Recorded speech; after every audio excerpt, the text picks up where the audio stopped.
Ladies and gentlemen, you are welcome to the news for the last week of 2020. Sunday, December 27, 2020 can be characterized as a Black Sunday in Cameroon, the day marking the end of the last weekend and the last Sunday for the year 2020 brought untold grief and mourning to dozens of families across Cameroon with deadly road accidents here and there.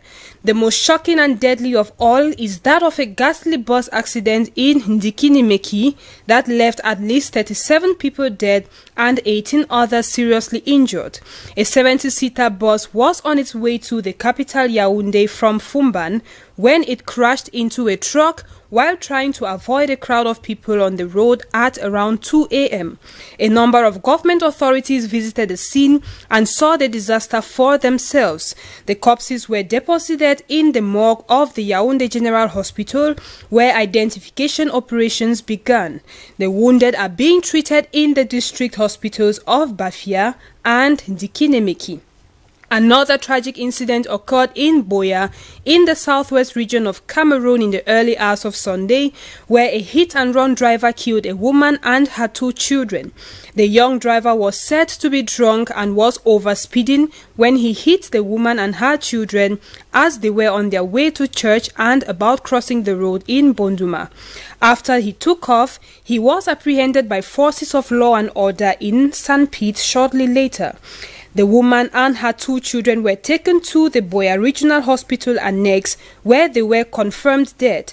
Doctors suggest that they died long before they were brought to the hospital. 3 more deaths were also recorded in the south region of Cameroon.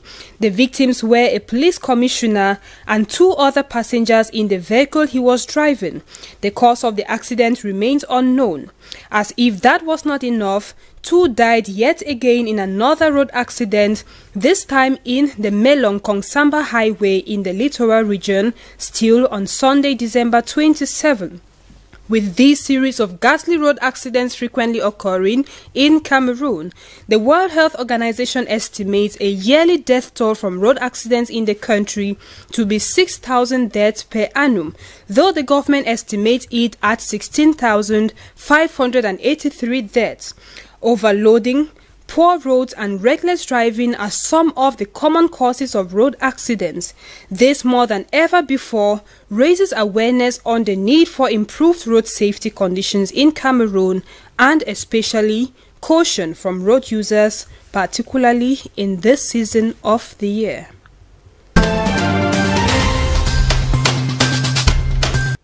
Through a memorandum signed by a number of syndicates of consumers union in Douala on Monday, 28 of December 2020, these representatives at their headquarters in Douala expressed their dissatisfaction with the unilateral increase in the prices of petroleum products of 7 francs CFA by the Director General of National Hydrocarbon Price Stabilization Company. The information given to us by the Director General of the National Hydrocarbon Price Stabilization Company in Yaoundé on the 10th that they want to uniformize the prices of fuel and increase it by 7 francs. And we find that not very normal. This has serious consequences in the cost of living of Cameroonians. The very great consequence for the families who are suffering a lot now, sickness, insecurity, everything. At the time, Cameroon is going through challenging socio-economic moments, partly caused by COVID-19 pandemic. These representatives think that Cameroonians are being squeezed by such a move to increase prices. In their declaration, they denounced the move aimed at adopting uniformity in the prices of petroleum products nationwide. To them, it was fitting that they have the head of state informed, since the right and objective solution is expected only from him, given his patriotic and humanistic spirit.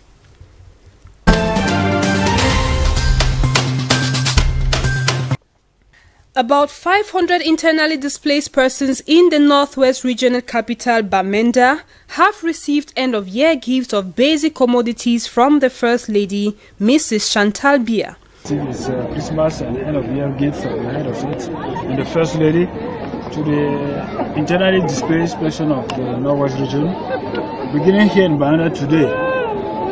The various divisions will receive their own share of that special gift of the head of state. It is just to help them enjoy the NYF flexibility without any hitch. Items such as mattresses, blankets, buckets, cartons of soap, plus bags of rice, vegetable oil and lot more were handed to them at the esplanade of the governor's office to make the end-of-year festivities an enjoyable one. Governor Adolphe Lele Lafrique mentioned the year has been exceptional as many IDPs have returned to their villages. We can observe from every indication that many more people are coming back to their various villages, cities. The city of Bamenda is stormed by the population, and we are hoping that they are going to make good use of it and to be agent of peace in their various communities. Starting in Bamenda, the distribution was equally extended to other divisions, given that they have a target of 21,000 internally displaced persons to attain in the Northwest region. We have today goods for 500 families, yes, but on Monday they also have another distribution for 500 families. The other region, in the other division, yes, 300 families are concerned, or the other 6 divisions. Yes, we have the same good as the distribution here in Bamenda. Destined to the 7th division of the region. We are starting the distribution here in Mezam today. And the other SDO are here gathered to take their own share, to bring it back to their various divisions and distribute it to the IDP in Mentum, Donga Mantu, Bui, Boyo, Gogetunja, Momo, and Mentum. The governor appreciated the timely gesture of the head of state and the First Lady, calling on IDPs to make good use of the assistance, wording that more aid is still to come. He called on the citizens to be peace crusaders as they return to their respective units. You should be the agent of peace, peace crusaders, asking our children that are still astray in the bushes to come back, convincing all those that are still reluctant. And you can see yourself that bit by bit life is coming back to normalcy in the whole region, mainly here in Bamenda. It is thanks to the professionalism of our security forces, to the mobilization of the population, that I have come to understand that there has been misdirected, misguided by hoodlums who from abroad are calling us to bring havoc in our communities. Thank you very much. Merry Christmas and Happy New Year in advance.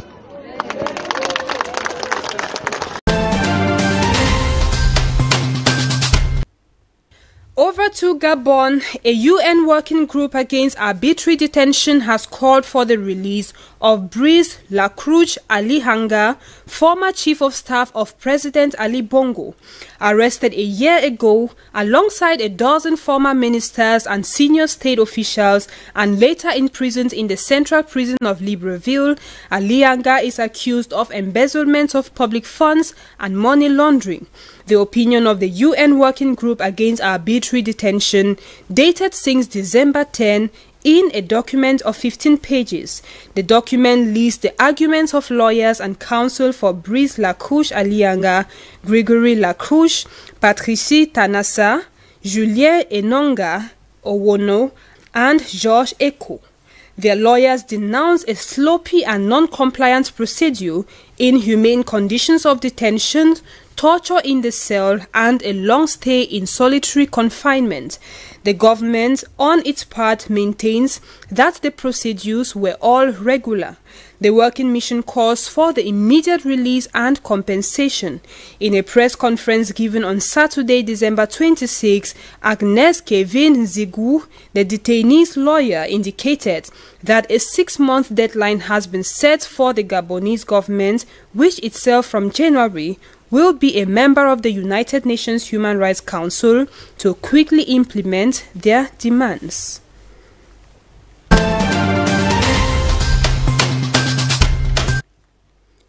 Voters in the Central African Republic went to the polls on Sunday in the presidential and legislative elections, marred by the latest flare-up in the long-running civil war, with many voters unable to cast their ballots. With Rwandan and UN guards in tow, President Faustin Archange Touadera was one of the earliest to cast his ballots as polls opened. The incumbent is the front-runner in the polls that follow a week of turbulence marked by accusations of an attempted coup, rebels briefly seizing the fourth-largest town, and Russia and Rwanda dispatching military personnel to help their beleaguered government. The rebels have called for a transitional government instead. 16 candidates are vying for the presidency. Touadera's main rival is former Prime Minister Anissé Georges Dologele. Polling stations began to close at 5 p.m. with partial results expected on January 4 and final totals on January 19. A runoff will be held in February 14 if there is no overall majority in the first round of the elections.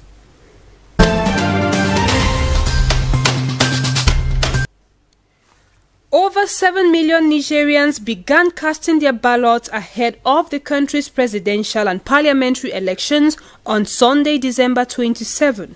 30 candidates are standing, including 2 former presidents and 2 former prime ministers, but according to seasoned observers in the region, the poll is arousing little enthusiasm amongst the population.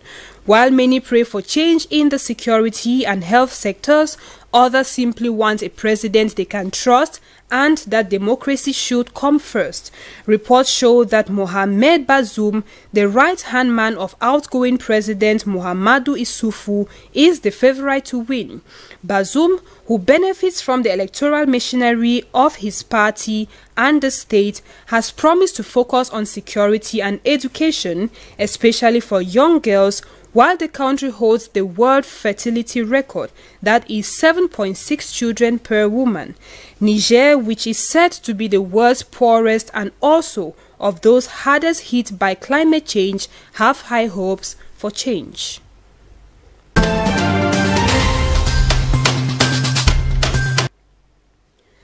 The Ethiopian Electoral Board on Friday, December 25, announced the tenure of the parliamentary elections as Prime Minister Abiy Ahmed seeks to solve political and ethnic violence in several regions of the country. Thousands of people are believed to have died in the northern Tigray region, and 950,000 have fled their homes since fighting between regional and federal forces erupted on November 4. Tigray held its own elections in September in defiance of the federal government, which declared the polls illegal.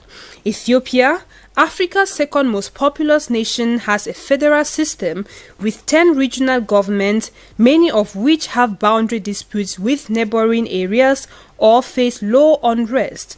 For nearly 3 decades until Abiy's appointment, Ethiopia was ruled by a coalition of 4 ethnically based movements dominated by the party from Tigray, that is the Tigray People's Liberation Front, TPLF. The TPLF administration ruled in an increasingly autocratic fashion until Abiy took power in 2018 following years of bloody anti-government street protests.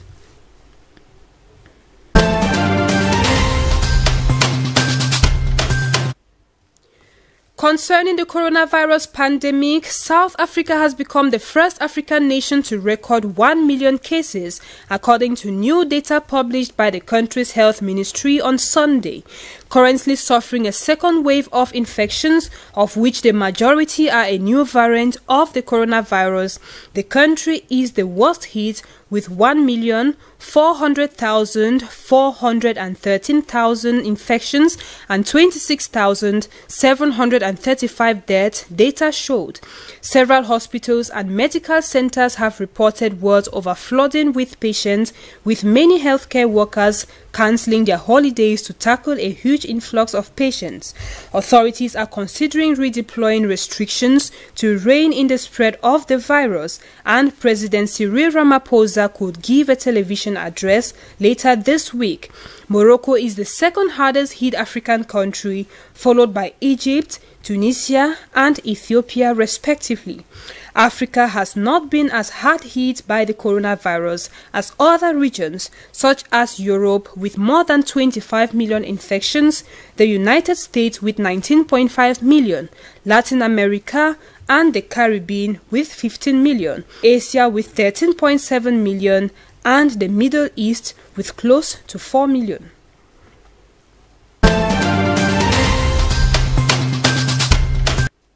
US President Donald Trump on Sunday, December 27, finally signed a $2.3 trillion funding measure that includes $900 billion for coronavirus relief and $1.4 trillion for government funding through next September. The president had called the bill a disgrace after the House of Representatives and Senate passed it last week, keeping months of negotiations in which Trump was little involved. Without Trump's signature or passage of the stopgap measure to fund operations, a partial government shutdown would have begun on Tuesday. Democrats have characterized the relief bill as just a first step in their push for a more expansive aid package. Trump, who will be leaving office on January 20, 2021, after losing November's election to President-elect Joe Biden, backed down from his earlier threat to block the bill, which was approved by Congress last week after he came under intense pressure from lawmakers on both sides.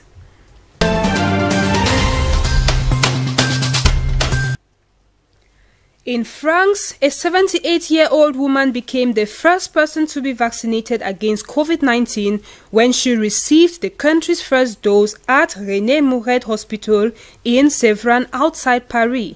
Some 20 seniors and healthcare workers were slated to receive the vaccine also during France's symbolic launch of the program.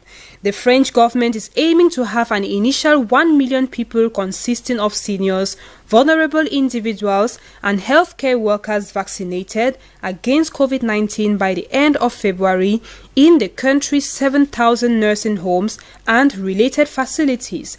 Other European Union countries over the weekend embarked on the vaccination campaign hailed as the key to defeating COVID-19 as the growing spread of the new coronavirus variant intensified fears the pandemic could wreak further devastations. The numbers vaccinated in the program's initial days with the Pfizer-BioNTech jab are largely symbolic, and it will be months before enough are protected to envisage a return to normal from the pandemic that has killed 1.76 million people worldwide since it emerged in China late last year.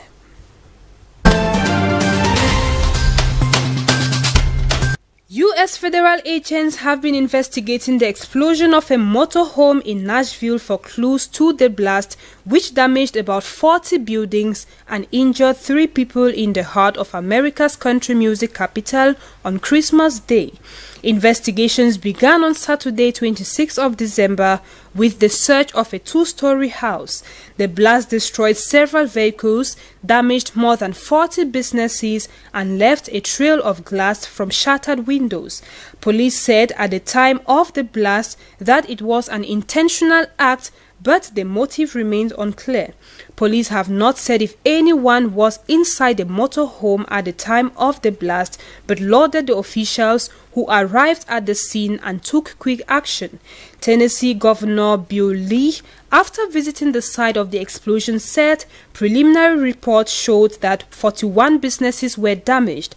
However, 63-year-old Warner was reportedly identified by police as a person of interest in connection with the explosion. And we end it here for the news for today. Thanks for being with us and do well to keep watching DBS TV. Have a good night.